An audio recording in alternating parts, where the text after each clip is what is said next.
السلام عليكم. يلا نعمل ميني بيتزا طعمها تحفة قوي وتنفع لللانش بوكس. صلي على الرسول وابدأي معايا، ويا ريت لو عجبك الفيديو ما تنسيش تعملي لايك ومتابعة عشان يوصلك كل جديد.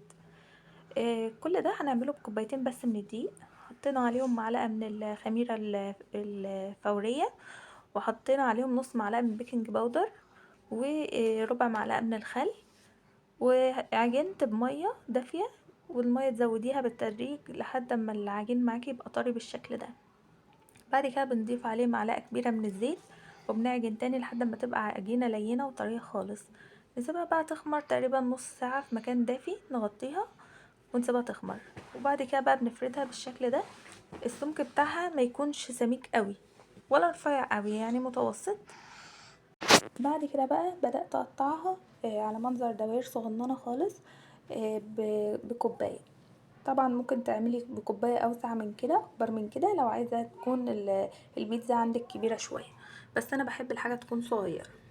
وبعد كده بنشيل بقى الزيادات، والزيادات دي طبعا مش بتترمي، احنا بنفردها من اول تاني، وبنقطعها تاني ونعملها من البيتزا تاني، مفيش اي مشكلة.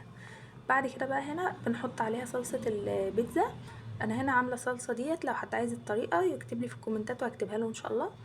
وممكن طبعا نحط كاتشب، وممكن نحط صلصة من الجاهزة دي ونتبلها بس بتوابل صلصة البيتزا. وبعد كده بنحط بقى عليها اي حشوة عندنا، اي نوع جبنة، زيتون، ما في زيتون، فلفل رومي، فلفل الوان، طماطم مقطعة، لانشون، اي حاجة انت بتحبيها ومتوفر معاكي.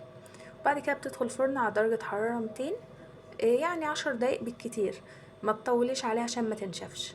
طعمها تحفة وطرية ولذيذة اوي، هتعجب الولاد في اللانش بوكس ان شاء الله. لو عجبك الفيديو ما تنسيش لايك ومتابعة عشان يوصلك كل جديد.